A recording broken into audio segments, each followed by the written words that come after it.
মধ্যপ্রাচ্যে ফের সামরিক উপস্থিতি বাড়াচ্ছে যুক্তরাষ্ট্র, পাঠাচ্ছে বিমানবাহী রণতরী, নৌ অবরোধ দীর্ঘ করার হুঁশিয়ারি, আক্রমণাত্মক হওয়ার পাল্টা হুমকি তেহরানের।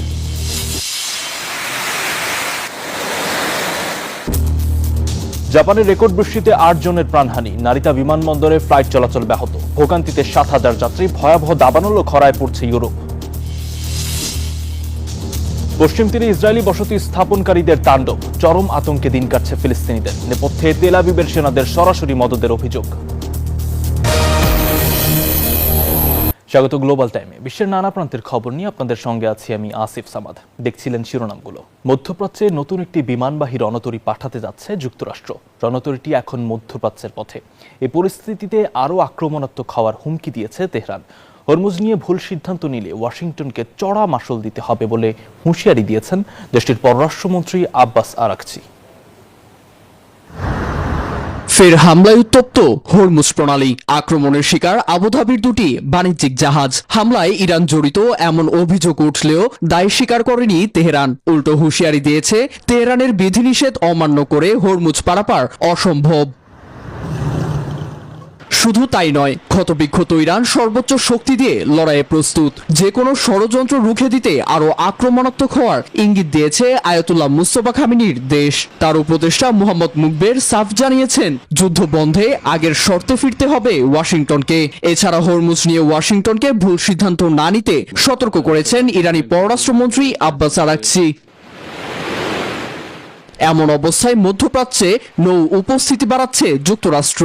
ইউএসএস আব্রাহাম লিঙ্কনের বদলে মোতায়েন করছে প্রশান্ত সাগরে নিরাপত্তায় নিয়োজিত বিমানবাহী রণতরী ইউএসএস জর্জ ওয়াশিংটন। এতে হরমুজ ঘিরে নৌ অবরোধ আরো জোরদারের ইঙ্গিত মিলছে। শেষ পর্যন্ত যুক্তরাষ্ট্র আরো শক্তিশালী অবস্থানে থাকবে, ইরানের হাতে পারমাণবিক অস্ত্র থাকবে না এবং হরমুজে তেল গ্যাসের দাম স্থিতিশীল হবে। অন্যদিকে মার্কিন প্রতিরক্ষা মন্ত্রী পিট হেগসেটও ইরানে অনির্দিষ্টকালের জন্য নৌ অবরোধের হুমকি দিয়েছেন। এমনকি তেহরানের উপর নতুন করে অর্থনৈতিক নিষেধাজ্ঞার পায়তারাও করছে ওয়াশিংটন। নীরব দাস, নিউজ 24। দাবানল ও খরায় পড়ছে পৃথিবীর উত্তর ও পূর্ব গোলার্ধ, বন্যায় বিপর্যস্ত এশিয়ার জনজীবন। রেকর্ড বৃষ্টিতে জাপানে প্রাণ হারিয়েছেন ৮ জন। সেই সঙ্গে নারিতা আন্তর্জাতিক বিমানবন্দরের ফ্লাইট চলাচল ব্যাহত হওয়ায় ভোগান্তিতে ৭,০০০ যাত্রী। এদিকে শুষ্ক আবহাওয়ায় এখনও জ্বলছে ইউরোপের বেশ কয়েকটি দেশ।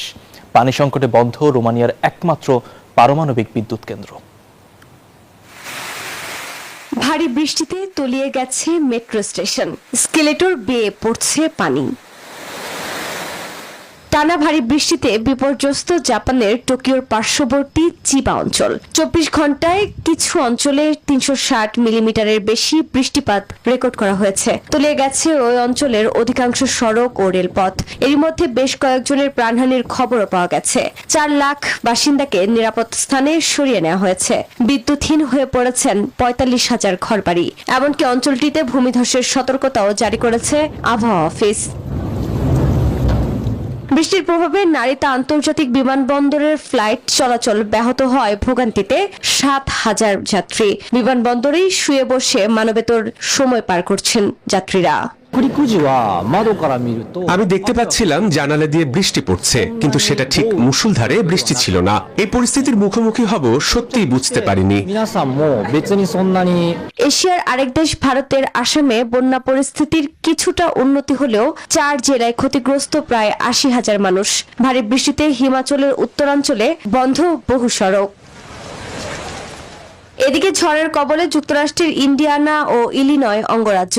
ইন্ডিয়ানায় ২ লাখের বেশি মানুষ বিদ্যুৎ বিচ্ছিন্ন। ইলিনয়ে বেশ কয়েকটি কাউন্টিতে বন্যার সতর্কতা জারি করা হয়েছে। অন্যদিকে ভয়াবহ দাবানল ও খরায় পড়ছে ইউরোপ আমেরিকা। নতুন করে দাবানলে পড়ল স্পেনের উত্তর পূর্বাঞ্চলের ৮,০০০ হেক্টর বনাঞ্চল। জার্মানির পশ্চিমাঞ্চল থেকে নিরাপদ আশ্রয়ে সরিয়ে নেওয়া হয়েছে প্রায় ২,০০০ বাসিন্দাকে। শুষ্ক আবহাওয়ার কারণে আগুন নেভাতে হিমশিম খাচ্ছেন দমকল বাহিনীর কর্মীরা। এদিকে ফ্রান্স, ক্রোয়েশিয়া, গ্রিসের দাবানল পরিস্থিতির উন্নতি হয়নি। এরই মধ্যে খরায় ইউরোপের দীর্ঘতম নদী ডানিউবের পানি আশঙ্কাজনকভাবে কমে যাওয়ায় রোমানিয়ার একমাত্র পারমাণবিক বিদ্যুৎ কেন্দ্র চেরনাভোদা সম্পূর্ণ বন্ধ করেছে কর্তৃপক্ষ। আফরিন মৌ, নিউজ 24। ফিলিস্তিন অধিকৃত পশ্চিম তীরের কুশরা গ্রামে ইসরায়েলি বসতি স্থাপনকারীরা ক্রমাগত হামলা চালাচ্ছেন। হামলা ও অবরোধের মুখে আতঙ্কে দিন কাটাচ্ছেন ফিলিস্তিনিরা। বেশ কয়েকটি বাড়ি অবরুদ্ধ করে বিদ্যুৎ ও পানি সংযোগ বিচ্ছিন্ন করে দেওয়া হয়েছে। নারী ও শিশুরা চরম অমানবিক পরিস্থিতিতে ঘরবন্দি জীবন কাটাতে বাধ্য হচ্ছেন। পরিস্থিতি নিয়ন্ত্রণে সেখানে ইসরায়েলি সেনাবাহিনী মোতায়েন করা হয়েছে। তবে স্থানীয়দের অভিযোগ, তার বসতি স্থাপনকারীদেরকে পরোক্ষভাবে সহযোগিতা করছে। 4 বছরের ছোট্ট শিশু কিন্ডার চোখে মুখে শুধুই আতঙ্ক, কারণ নিজেদেরই বাড়ির উঠোনে তাঁবু গেড়ে তাদের অবরুদ্ধ করে রেখেছে উগ্র ইসরায়েলি বসতি স্থাপনকারীরা। এভাবেই বন্দি জীবন কাটাচ্ছে পশ্চিম তীরের কুসরা গ্রামের বেশ কয়েকটি পরিবার। বিদ্যুৎ আর পানির সংযোগ কেটে দেওয়ার পাশাপাশি বন্ধ করে দেওয়া হয়েছে চলাচলের একমাত্র পথটিও। চরম আতঙ্কে ভুগছে আমার মেয়েরা। কিন্ডা এতই ভয় পেয়েছে যে সে একা বাথরুমেও যায় না। সান্ত্বনা দিয়ে বলি যে সেনাবাহিনী আসবে, কিন্তু ওরা বিশ্বাস করে না। কারণ রাতে যখন আমাদের বাড়ির দিকে বৃষ্টির মতো পাথর ছোড়া হয়, তখন মনে হয় যেন গুলি চলছে। ভয়ে আমরা এ বাড়িতে আর থাকতে পারছি না। ফিলিস্তিনিদের রক্ষায় ইসরায়েলি সেনাবাহিনী এলেও কার্যকর কোনো ব্যবস্থা তারা নেয়নি। উল্টো হামলাকারীদের সাথে হাসি মুখে তাদের সময় কাটাতে দেখা গেছে। তারা সেনাবাহিনীর সুরক্ষা পাচ্ছে। আমরা তাদের একসাথে প্রার্থনা করতে, বারবিকিউ করতে এবং নাচতে দেখেছি। অবরুদ্ধদের উদ্ধারে তাদের আসলে কোনো আগ্রহ নেই।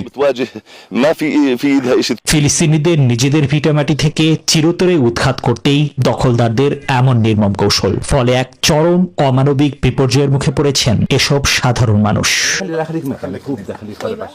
নিবির আমিন, নিউজ 24। প্রায় 5 মাস বিদেশে কাটানোর পর নেপালে ফিরেছেন দেশটির সাবেক প্রধানমন্ত্রী শের বাহাদুর দেউবা। হংকং হয়ে কাঠমান্ডুর ত্রিভুবন আন্তর্জাতিক বিমানবন্দরে পৌঁছান তিনি। দেশ ছাড়ার আগে যে বাসাটি ভাড়া নিয়েছিলেন, দেশে ফিরে সেখানেই থাকবেন তিনি। গত 25 ফেব্রুয়ারি স্বাস্থ্য পরীক্ষা করানোর কথা জানিয়ে সিঙ্গাপুরের উদ্দেশ্যে নেপাল ছাড়েন দেউবা। এরপর প্রায় 5 মাস তিনি দেশের বাইরে অবস্থান করেন। তবে তার দীর্ঘ বিদেশ অবস্থান এবং চিকিৎসার প্রকৃত পরিস্থিতি নিয়ে এখনো স্পষ্ট কোনো তথ্য প্রকাশ্যে আসেনি।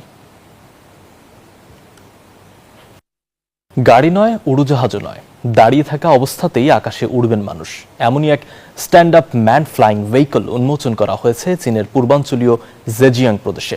সংশ্লিষ্ট কর্তৃপক্ষ জানায়, মাত্র 5 মিটার উচ্চতায় ঘন্টায় সর্বোচ্চ 36 কিলোমিটার গতিতে উঠতে পারে এই যান।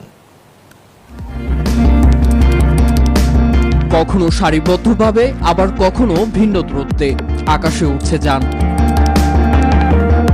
যানজটে যখন বিশ্ববাসী অতিষ্ঠ, তখনই এমন দৃশ্যের দেখা মিলল চীনের হাংঝৌ শহরে।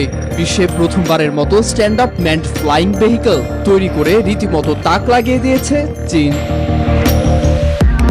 এই উড়ন্ত যানের ব্যাস প্রায় 3.5 মিটার।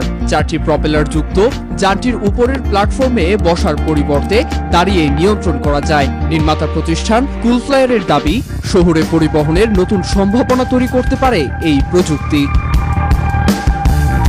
নিরাপত্তার বিষয়টিও গুরুত্ব পেয়েছে এই নতুন উড়ন্ত যানে। নির্মাতাদের দাবি, এতে রয়েছে দ্বৈত নির্ভরশীল ফ্লাইট কন্ট্রোল ব্যবস্থা, অর্থাৎ স্বয়ংক্রিয় চালক ও নিয়ন্ত্রণ ব্যবস্থায় কাজ করবে। এছাড়া যানটির নিচে রয়েছে এয়ারব্যাগ এবং পিছনে রয়েছে প্যারাশুট ব্যবস্থা, যা সর্বোচ্চ নিরাপত্তা দিতে সক্ষম। পরীক্ষা পর্যবেক্ষণ ধাপ শেষে এটি বাজারে আনতে চায় নির্মাতা প্রতিষ্ঠানটি।